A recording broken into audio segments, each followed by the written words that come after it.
La ley contra el fascismo, el neofascismo y expresiones similares impone cárcel de hasta 10 años y multas de hasta 100.000 veces el tipo de cambio oficial en Venezuela. ¿Qué contiene esta ley? Analicemos y reflexionemos.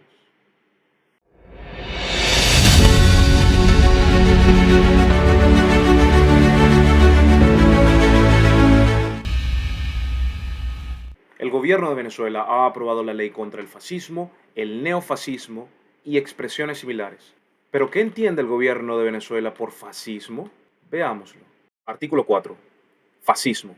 Postura ideológica o expresión basada en motivos de superioridad racial, de origen étnico, social o nacional que asume la violencia como método de acción política, enarbola la cultura de la muerte, denigra de la democracia, sus instituciones y valores republicanos, y o promueve la supresión de los derechos y garantías reconocidos en la Constitución a favor de determinados sectores de la sociedad, por motivos discriminatorios. Son rasgos comunes a esta postura el racismo, el chauvinismo, el clasismo, el conservadurismo moral, el neoliberalismo, la misoginia y todo tipo de fobia contra el ser humano y su derecho a la no discriminación y a la diversidad. Antes de analizar esto, primero refresquemos algunas definiciones.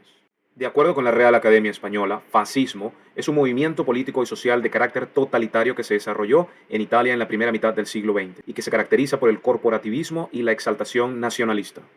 Corporativismo. Doctrina que propugna que el Estado intervenga en el orden económico y laboral, mediante la creación de corporaciones profesionales que agrupen a trabajadores y empresarios.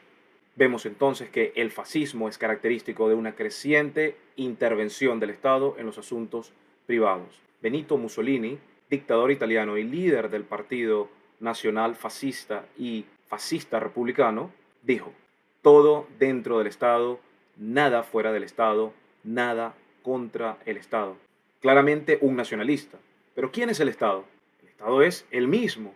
En otras palabras, te está diciendo: o haces lo que yo digo, porque yo soy el Estado, o estás fuera del Estado.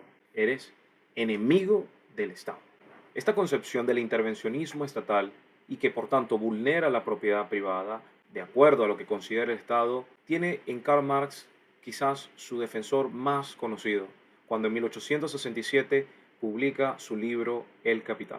Él propone el socialismo como vía al comunismo, justificando la violencia, el uso de la fuerza y dándole legitimidad a una dictadura para conseguir dicho fin.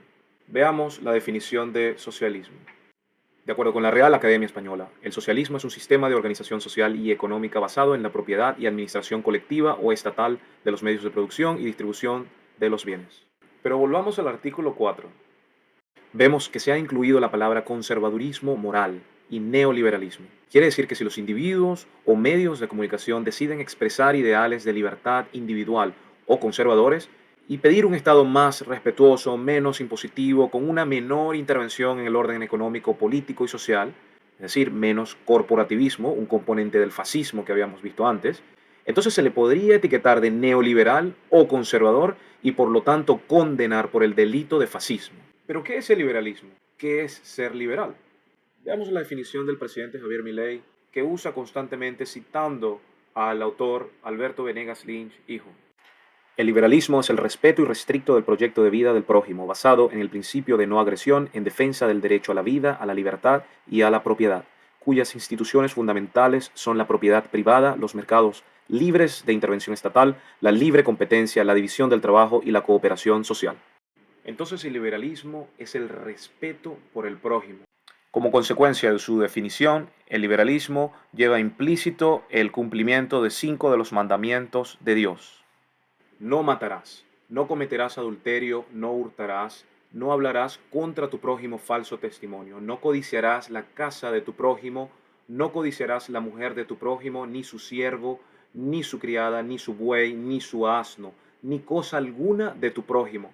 Es decir, Dios pide el respeto a la propiedad privada. En los artículos 9, 10, 11, 12, 13 y 14 se prohíben difundir mensajes considerados como fascistas, se prohíben las reuniones consideradas que puedan promover mensajes fascistas, se prohíben las organizaciones consideradas como fascistas y se disolverán aquellas organizaciones consideradas como fascistas. El problema no es que se prohíban los mensajes fascistas ni las organizaciones fascistas. Yo creo que todos estaríamos de acuerdo con esto. El problema es la definición que se utiliza en esta ley para determinar quién es fascista y quién no lo es. Artículo 18 y 19. Se crea la Alta Comisión contra el Fascismo, Neofascismo y expresiones similares y se determinan sus atribuciones. Artículo 22. Toda persona que solicite, invoque, promueva o ejecute acciones violentas como medio o vía para el ejercicio de los derechos políticos será sancionado con prisión de 8 a 12 años e inhabilitación política por el tiempo de la condena. Apología al fascismo. Artículo 23. Toda persona que haga apología o promueva los principios, hechos y métodos propios del fascismo, neofascismo y expresiones similares será sancionado con prisión de 6 a 10 años e inhabilitación política por el tiempo de la condena. En los artículos 27 y 28 se establecen multas de entre 50.000 y 100.000 veces el tipo de cambio de mayor valor publicado en el Banco Central de Venezuela para aquellas personas naturales o jurídicas que apoyen o que transmitan o difundan mensajes fascistas.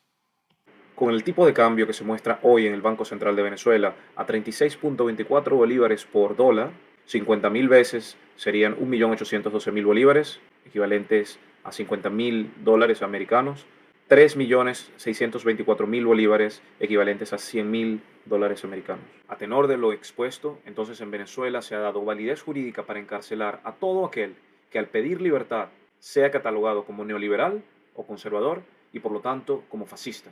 Me gustaría citar algunas reflexiones de Platón en su libro La República, capítulo 8, donde habla sobre la tiranía. Que en los primeros días y en el primer tiempo, aquel, el tirano, sonríe y saluda a todo el que encuentra a su paso. Niega ser tirano, promete muchas cosas, en público y en privado, libra de deudas y reparte tierras al pueblo y a los que le rodean y se finge benévolo y manso para con todos. Y pienso que cuando sus relaciones con los enemigos de afuera se han avenido con los unos y ha destruido a los otros y hay tranquilidad por parte de ellos, entonces suscita indefectiblemente algunas guerras para que el pueblo tenga necesidad de un conductor. Y también creo yo que si sospecha de algunos que tienen temple de libertad y no han de dejarle mandar, tenga un pretexto para acabar con ellos entregándoles a los enemigos. No es por todo eso por lo que es necesario siempre al tirano promover guerras.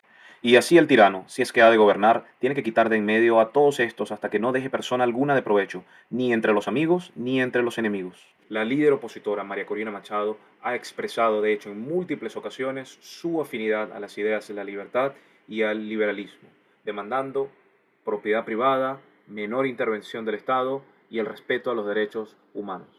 Veremos entonces si en los próximos días el gobierno etiquetará a la líder opositora como fascista, neofascista o de expresiones similares, materializando así lo que ya todos esperamos al leer esta ley.